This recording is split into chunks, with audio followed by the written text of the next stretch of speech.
Olá, Itagi, boa noite, tudo bem? Estamos começando o segundo videocast Raízes de Itagi, um projeto apoiado pela Lei Paulo Gustavo.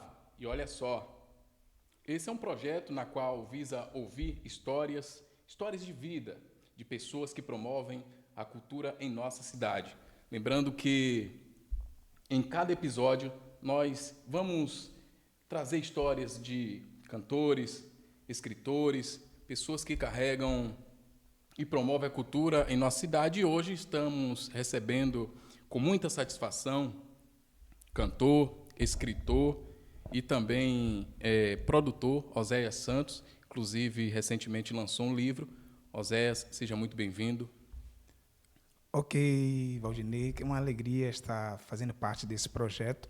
Quero deixar aqui uma boa noite para todos e trazer um pouquinho da minha história, um pouco, contar de onde vim, para onde eu vou, para começar, quem sou eu, de onde eu comecei minha história. E eu fico feliz pelo esse convite de estar aqui com vocês. Pois é, Oséias Santos, filho de quem? Quem são seus pais? Conte um pouco sobre suas origens. Ok, eu sou filho do pastor José Carlos e da missionária Eliude. Cresci intercalando entre zona rural e a cidade. E nesse tempo eu fui aprendendo algumas coisas, me apaixonando pelo futebol, em meados ali de 94, na Copa do Mundo, onde o Brasil foi campeão. Eu tive o primeiro prazer que meu pai me apresentou o futebol, né? E ali eu conheci meu primeiro contato com a civilidade foi conhecer o futebol transmitido na TV naquele ano, onde o Brasil tive o prazer de ser pé quente, né? Já chegando e o Brasil não ser campeão e outras coisas, cultura. Dali começou também a minha história escolar, que então eu ainda não era escolarizado, não fui alfabetizado antes, não fiz a primeira infância na escola e desse envolvimento aí eu vim adentrando a cultura já nos anos 90 ali, em torno dos anos 90. Pronto, então quando começou o seu interesse pela música e por ser compositor, já que você falou que teve a alfabetização, acho que com um determinado tempo, acho que já mais avançado do que Já deveria, tarde, é. já tarde, mas quando foi que despertou esse interesse por ser compositor? Porque você é compositor, inclusive tem uma música em homenagem à nossa cidade, a música chamada Itagi. Isso, na verdade, o meu interesse pela composição veio já em torno ali dos anos 2000. Eu tive o prazer de fazer parte de ensaios de bandas, conhecer grandes nomes em Aiquara. Eu tive o prazer de conviver com o João Gonçalves, esse que também é compositor do hino oficial de Aiquara, João Gonçalves. Eu tive a companhia do saudoso Olival, também lá de Aiquara, meu professor Hamilton, que também era tecladista da banda, e eu comecei a me introduzir tanto na igreja quanto na cultura, e daí veio essa vontade de compor. Mas então ainda não era compositor. Eu tinha o meu amigo, colega, o saudoso Olival, sempre falava para ele que eu tinha vontade que ele fosse o meu compositor, e ele me dizia, não, ainda vou te ajudar a você compor, você vai ser um grande compositor. E eu ainda não via isso em mim, e ele conseguia ver isso na minha vida. E mais lá na frente, eu tive a oportunidade de compor uma música ao lado dele, apresentando uma música, e ele falou assim, não, aqui precisa de correção, assim, e aí começou. Aí começa o meu interesse pela composição, já nos anos 2000. Mas, nos anos 97, comecei já a minha trajetória cantando em cultos da igreja, nas zonas rurais e também nas ruas que, por volta dos anos 90, até mesmo meados dos anos 2000, existia bastante cultos em ar livres, e onde começou minha jornada musical, que eu já cantava, era afinado, entre aspas, né? Que a gente sempre acha que a gente é afinado. Só que quando você começa a estudar, você percebe que precisa Aprimorar, né? Melhorar. Isso aí em todas aparar as as áreas. arestas. E essa começa a minha história na música. E também eu fui agraciado sabe quando você começa conhecer parte da música, conhecer músicos, estar em banda. E outrora eu queria já ser um cantor, mas não sabia como seria, como chegaria a ser um cantor. E as pessoas naquela época acreditavam que o cantor, ele mesmo era o compositor, e eu não tinha nenhuma composição. E eu estava inserido ali com os músicos, João, do qual que eu falei, que é o integrante ex-vocalista da banda Tribo de Levi, mandar ter um abraço para ele aqui. E também tive o prazer de ser vizinho do ex-prefeito da cidade de Aiquara, Delmar, que também tem influência na minha musicalidade, musical, né? Assistindo os ensaios dele, ouvindo ele cantar na casa dele ou do outro lado da rua, percebendo, essas pessoas fizeram parte da minha musicalidade. Pronto, então Oséias Santos começou o interesse pela música, gravou o CD, que tem um CD gravado com várias composições suas, né? É o CD todo autoral ou tem músicas de outros cantores? Na realidade, assim, eu tenho já CDs e EPs e single gravado.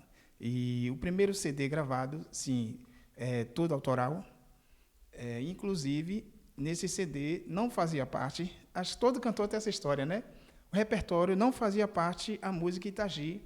Ela entrou por último, e mesmo assim o produtor do estúdio, o coprodutor, que na verdade o produtor dessa música, desse CD todos fui eu, mas o coprodutor que estava comigo, ele me aconselhava a não colocar essa música no repertório, porque essa música é uma música regional, é uma música...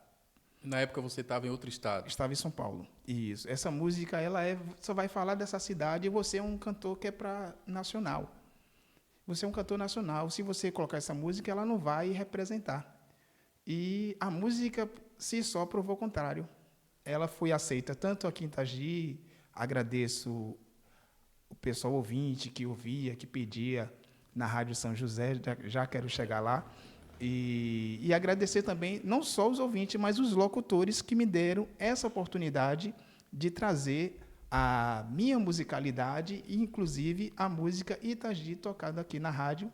E também eu tive a oportunidade de apresentar música em outras rádios, em outros estados, em Minas Gerais, no Mato Grosso e também no Pernambuco. Essa música ela não está só em Itagi inserida. Ela está falando de Itagi a outros municípios que também já eram meu interesse. Sim, mas sobre a música Itagi, você quando compôs ela, você fez a composição, estava em Itagi ou em outro estado e talvez por saudade da cidade você resolveu escrever vamos detalhar como aconteceu a composição. De forma breve, porque eu sei mais. A composição dessa música foi um pedido, não fui eu de espontânea vontade, falei assim, vou escrever uma música para Itagi. Foi um pedido. Devido ao projeto estrutural das escolas estaduais, o projeto estrutural requer que o aluno componha uma música e apresente no Festival Anual da Canção Estudantil, que é o FACE. E um aluno chegou para mim e pediu para eu compor. Essa música não seria minha. Eu não poderia assinar se ela fosse entrada no FACE. Não poderia assinar como compositor. Mesmo sendo compositor, não poderia assinar como compositor, se ela fosse entrar no FACE. E o aluno pediu, e eu fui... Aí eu falei, qual o tema? O tema é para falar sobre Itagi.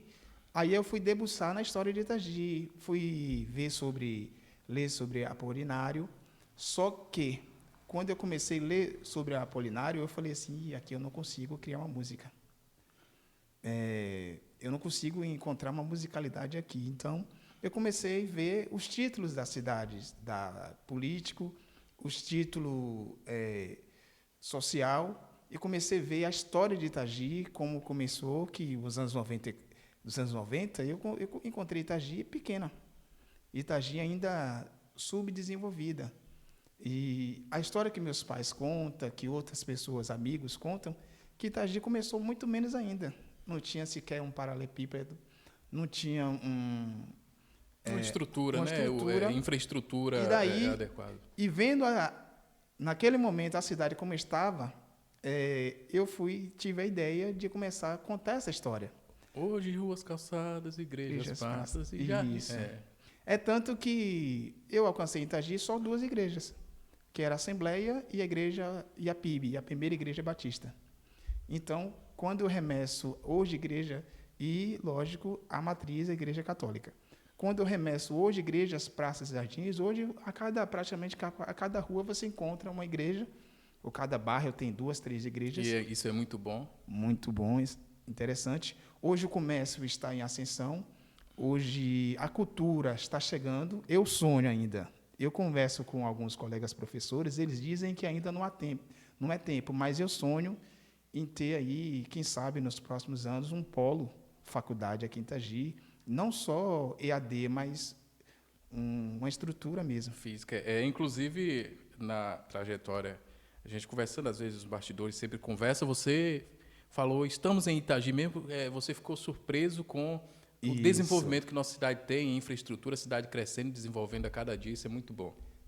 Deixa aqui, viu, Valdinei? É bom para mim agora estar participando desse projeto. As pessoas perguntam, José, se você está em Itagi, eu estou em Itagi. Mas nós vamos chegar lá, falar sobre esse livro. Eu acho que é interessante já tocar essa história que a gente já falou, de cantor, de música, porque você lançou recentemente o livro O Filho do Pastor, uma história de superação.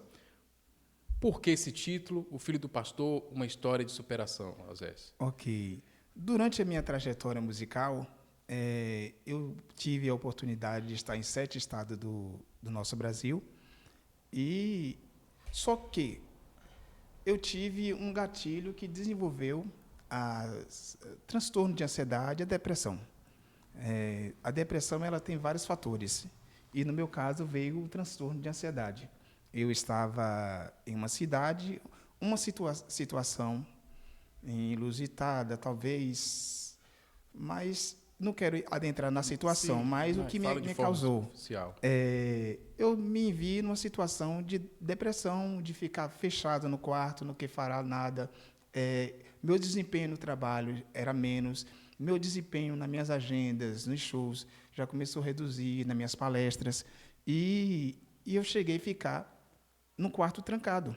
Não queria sair, o pânico, ofegante. Já cheguei a chegar no hospital com o batimentos cardíacos e pressão alta até 22, 17, 18.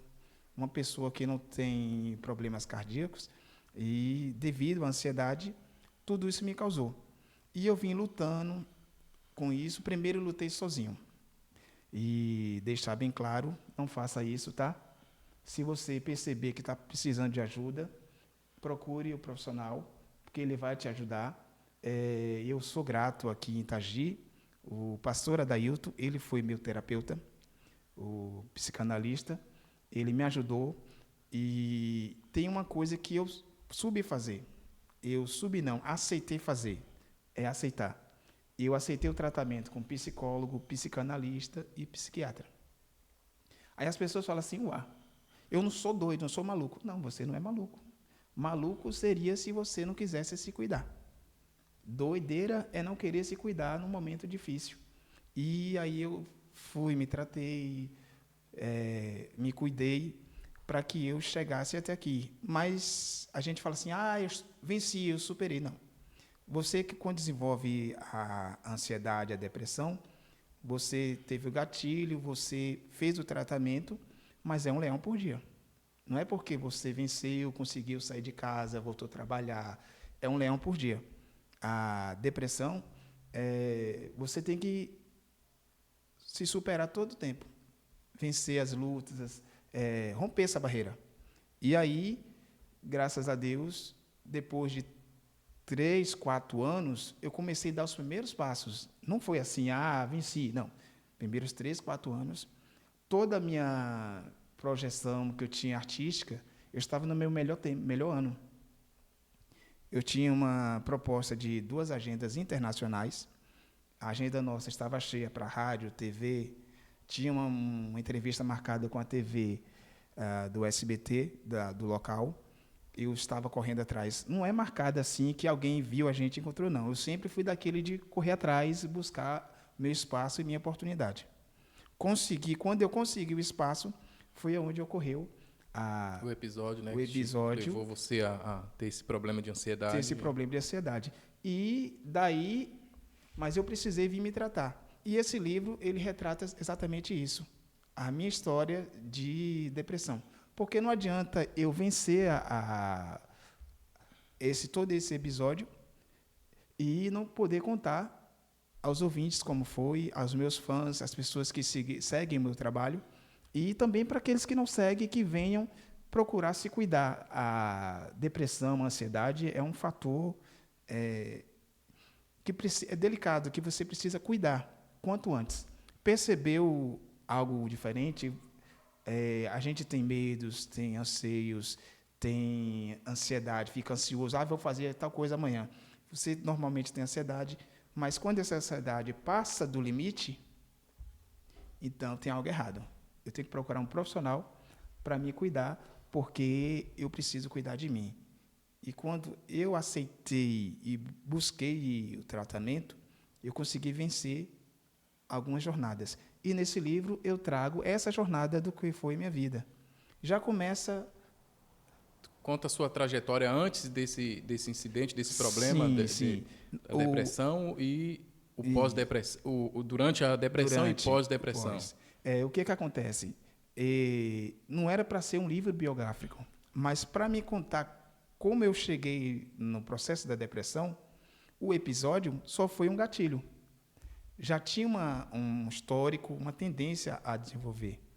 Mas o episódio que aconteceu comigo foi um gatilho para que acontecesse a ansiedade.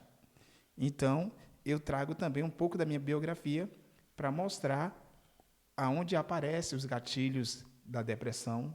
Na minha vida aconteceu assim e, com certeza, na vida de pessoas que passam depressão, é assim, ele não aparece do nada. Primeiro, ele vai mostrar alguns gatilhos. Eu vivi momentos de estar em torno de amigos e me senti sozinho. Eu escrevi um poema, Estou só em meio às multidões.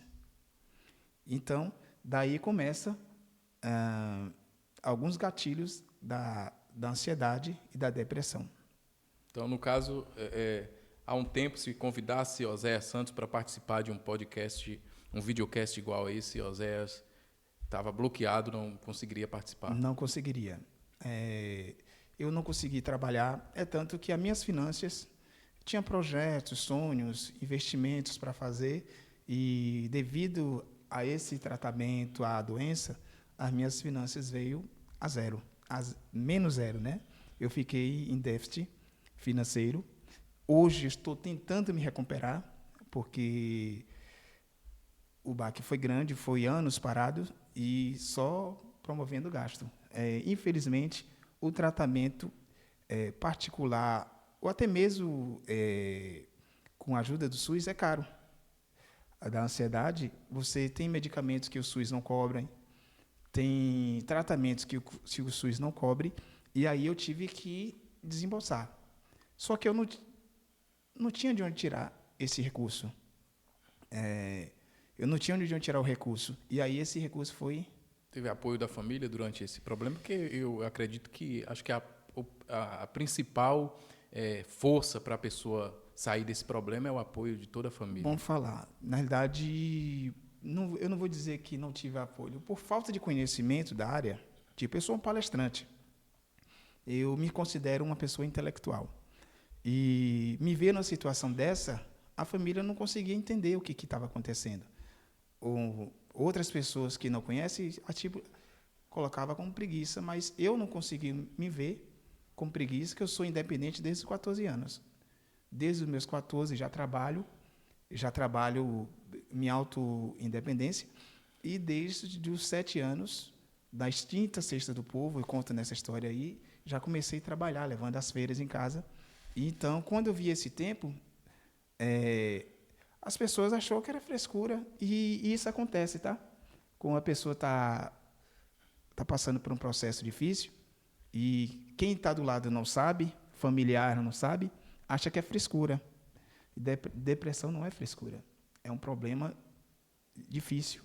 É um problema físico que requer tratamento. Uma outra coisa também, por ser igreja, por eu ser um palestrante da igreja, por eu ser um palestrante da igreja, a questão aqui, a depressão trouxe o critério espiritual. Eu também falo desse livro, também para você ter o cuidado sobre esse problema, para que você não confunda com problemas espirituais sendo um problema físico.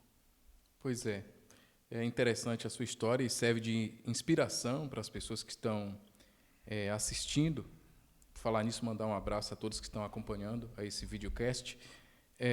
Oséias Santos, cantor, compositor e pós-depressão. Você continua agora, está compondo, está trabalhando, sendo instrutor de música? Isso. Hoje eu sou professor no Colégio Estadual. Eu trago o projeto Música é Arte, Música é Vida, e dou aula para mais de 30 alunos, com o intuito de ensinar não só a questão do conteúdo da musicalidade, mas também influenciar eles na sua área de trabalho, o que eles querem fazer depois do colégio. Meus alunos sabem que eu sempre estou aqui instigando eles a praticarem os estudos, a leitura. O Enem agora está chegando, sempre estou, não só um professor musical, que às vezes a gente está fazendo música e esquece de outras áreas. O aluno vai usar música, mas não tem espaço para todos. E tem que lembrar, vou estudar música, que possa ser um hobby, mas eu posso estudar a minha profissão, minha área. Como é que você vê a música na sua vida, a definição de música, dessa arte que você promove, que é compor e ensinar a musicalidade às pessoas, a música? Fale aí a definição do que é essa arte para você. Exatamente isso. Arte. E ela é, como é que eu vou dizer, minha essência. A música, eu sou músico, não estou músico. Eu posso dizer, eu estou professor no colégio, mas hoje também ser professor faz parte de mim. Mas a música é minha essência. Tipo, eu venho cantando de berço. Na minha família não tem ninguém, mas eu já praticamente considero que eu nasci cantando. Eu sou o pioneiro de casa a cantar, e sabendo que não tinha ninguém na família que cantava. Hoje eu tenho minha irmã cantora, Joelma Rodrigues, que está, inclusive, já estourando no Sudeste e Sul, naquela região lá entre Goiás, Mato Grosso, Rondônia, por lá. E eles veio para a música através de mim. E desde pequeno sou isso, música, musicalidade. Sempre quero estar onde tem música, ouço música bastante, tanto para estudar e quanto para viver. Então, a história é essa. Quem tem um sonho, não desista jamais. Não desista. Não pode desistir, porque assim, sonhei alto demais. Também, tanto quanto ir propagar esse sonho para as pessoas, quanto em quantidade de números. Hoje já não tenho mais essa política de números. Hoje o meu objetivo é atingir mais um. Se eu conseguir transformar a vida de uma pessoa com o meu conteúdo musical, ok. Com seu livro, com né? Meu com a leitura do seu livro, livro, com minha musicalidade, com minha forma de viver, meu objetivo hoje é só mais um. Se eu conseguir cada dia transformar uma pessoa com meu conteúdo, com minha forma de ser, esse é o meu objetivo hoje. Você acha que hoje em dia está mais fácil das pessoas ganharem ascensão na música? Aquela época era bem mais difícil, né? Hoje é fácil e também não. Hoje nós temos ferramentas, só que, devido a ter ferramentas, hoje também está saturado. Muita oferta para pouca demanda. A demanda para cantores hoje são poucas, mas a oferta são muitas. São muitas ofertas, né? Isso. Hoje em dia, a questão da internet, do meio digital, ajuda as pessoas a ganhar dimensão, né? E até ficar famoso, talvez até por um momento, mas que... Mas só que também a questão de gravar hoje é fácil. Hoje eu sou produtor musical. Hoje a minha música são produzidas por mim em integral. Tanto musicalidade, instrumentos. Hoje todos os instrumentos sou eu que gravo. Mas quando eu gravei o primeiro CD, não era assim. Para gravar um álbum, alguma coisa assim, você tinha que desfazer de algo. Quem tinha, quem não tinha, tinha que correr atrás e sofrer. Hoje eu consigo gravar um CD por 3 mil, 5 mil reais. Quando eu comecei, um CD era 10, 12, 15, 20. Por falar em música, você gosta tanto de música que recentemente você foi um dos idealizadores e organizadores de um evento que teve o Gospel Talent para mostrar os artistas também, as pessoas que vivem no anonimato, mas que têm um sonho de serem conhecidas na música. Na realidade, assim, o Gospel Talent já vem, esse projeto já ardia no meu coração muito antes. E tive a oportunidade, junto com a Igreja Livres para Adorar, junto com o pastor Josival, quero até aqui deixar um abraço para ele e o pessoal da Igreja Livres para Adorar, fui proporcionado por esse projeto de colocar em pauta. E aí eu trouxe junto com eles, não só da minha parte, a minha equipe que estava comigo fizeram o máximo para que nós conseguíssemos fazer esse evento que foi fomentado. E é isso que eu quero que continue. Esse ano a gente está programando para novembro, que continua, que mais pessoas também, não só Oséias, não só a Igreja Livres para Adorar, não só o pastor José, mas mais pessoas tragam projetos assim que promova a cultura, um talento das pessoas. E esse espaço aqui é interessante para isso. É interessante, falava há pouco sobre isso, porque é um projeto que visa justamente isso, trazer pessoas com histórias de superação igual a você e que promove a cultura em nossa cidade.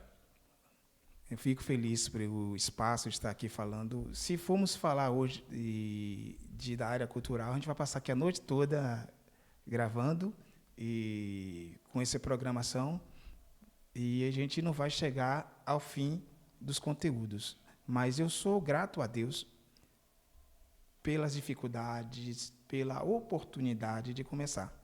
Quando eu comecei a tocar, eu não tinha instrumento, eu emprestava de um colega, e quando não tinha, eu pegava uma tabuazinha de serraria, e ali nem a tinta eu tinha. Eu pegava o carvão e desenhava as cordas do violão para ficar aplicando os acordes ali para desenvolver. E eu conto essa história na minha sala para mostrar para o aluno, quem quer, faz, e quem não quer, dá desculpa.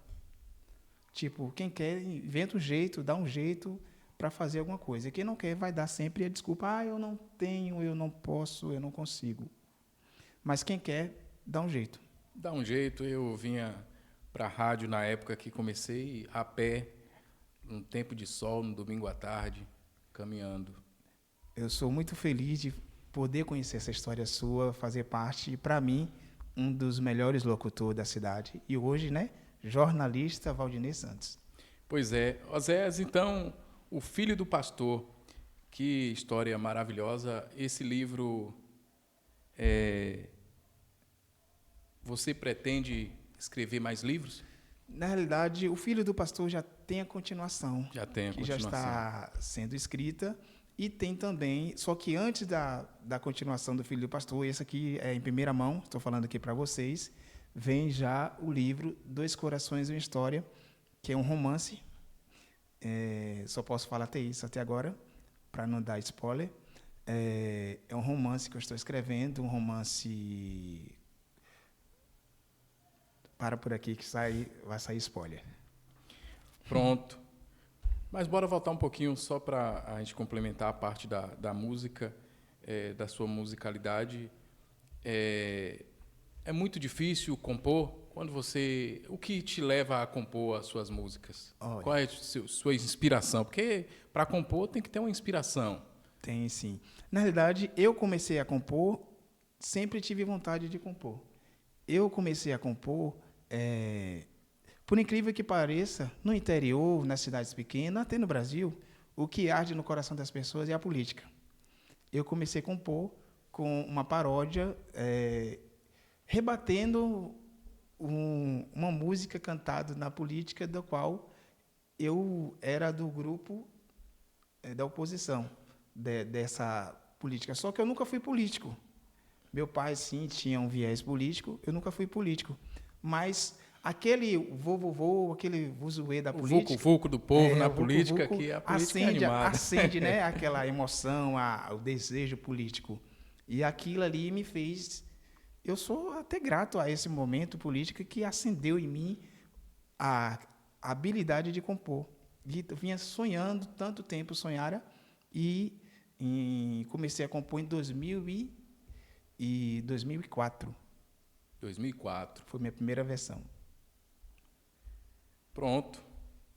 É muito bom ter a sua participação aqui, é enriquecedora, porque a gente conheceu um pouco da sua história e da sua superação. Ok, eu agradeço a oportunidade e estou à disposição para estar falando desse projeto. E espero que esse projeto, Valdinei, ele alcance vidas. Eu posso deixar aqui onde as pessoas podem encontrar esse livro? Ok. Pessoal, esse livro, eu tentei o máximo conseguir para vocês que seja um valor simbólico. Ela está disponível hoje na Amazon. Para quem quiser adquirir, ele está disponível na Amazon ou no Clube dos Autores, mas você pode encontrar mais fácil na Amazon pelo nome Filho de D.I., de pastor. Por que filho de pastor e não filho do pastor? Porque, infelizmente, esse nome ficou clichê. Existem outros nomes iguais. Para fazer a diferença, para se encontrar mais fácil, é só pesquisar Filho de Pastor Oséias Santos. Aí vai encontrar esse livro lá na Amazon, amazon.com, em todo o território global. Tem esse livro aí. Então vai ter a continuidade do livro Filho do Pastor. Tem, já é uma spoiler soltada, vem aí o volume 2 dessa história, contando também um pouco mais técnico sobre a depressão. Como diz minha avó, depois vem um romanço. Isso. Legal, interessante. Mas o romance vem antes, tá? Antes o da romance continuação. vem antes. Isso. Então é só agradecer a você, dizer que foi muito bom ter a sua participação e esse podcast, videocast apoiado pela Lei Paulo Gustavo é muito importante justamente por isso. É um momento, é uma oportunidade em que os artistas da terra têm esse espaço para expor a sua arte, a sua cultura e a sua trajetória de vida. Agradeço a participação de todos vocês e dizer que em breve teremos mais um podcast, vai ter a continuidade, teremos 5 episódios, e terá o 3º, o 4º e o 5º, e deixa as suas considerações finais. Eu quero agradecer o convite, Valdinei, a vocês, o projeto, e me sinto lisonjeado poder falar de um projeto que com certeza vai transformar vidas. O objetivo desse projeto é nada mais que transformar vidas. Eu não tenho um interesse financeiro com esse livro, porque eu quero contar a história para as pessoas de que eu vivi e que eles não chegam ao nível que eu cheguei. Encontrou o gatilho, procure ajuda. E sou muito feliz de estar aqui hoje. E me sinto realizado. Quero agradecer, mais uma vez, a oportunidade de poder falar aos telespectadores sobre esse projeto, sobre vários dos projetos que aconteceram na minha vida e quem sou eu na cultura. Pequenininho, mas estou tentando encontrar o meu espaço. A sua história é uma história bonita de superação e que serve de inspiração para outras pessoas, justamente. Então, é uma história muito bonita, uma história enorme de vida. Então, agradeço a participação de todos vocês. Esse foi o videocast Raízes de Itagi, mais um episódio, e esse é um projeto apoiado pela Lei Paulo Gustavo. Uma ótima noite.